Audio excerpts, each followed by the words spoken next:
এই সুন্দরী দাঁড়াও, আমি তোমাকে দেখে পাগল হয়ে গেছি। এখন আমি যাই করি না কেন, আমি শুধু তোমাকে বিয়ে করব। আমার ফ্যামিলি তোমাকে কখনো মেনে নেবে না। কেন, কি কম আছে আমার মধ্যে? আমার ভাই লাখের মাঝে একজন। কি করতে পারবে আমার জন্য? বলে তো দেখো আমি তোমার জন্য কি করতে পারি। তুমি এক লাগা 40 দিন 5 ওয়াক্ত নামাজ পড়ো, তারপর আমি সিদ্ধান্ত নেব তোমাকে বিয়ে করব কি করব না।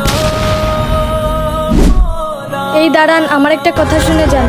আরে আমার নামাজের সময় হয়ে গেছে, আমি আপনার সাথে পরে কথা বলবো। এই আসসালামু আলাইকুম। ওয়ালাইকুম সালাম। মাশাল্লাহ, আপনি তো এখন নিজেকে অনেক বদলে ফেলেছেন। আপনার বন্ধুগুলা?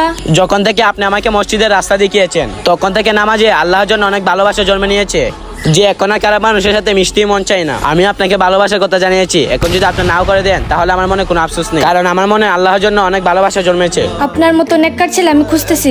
আজকেই আমি আপনার ব্যাপারে বাবার সঙ্গে কথা বলবো। কে কয়েক তো নামাজ পড়েছেন কমেন্টে বলে যান।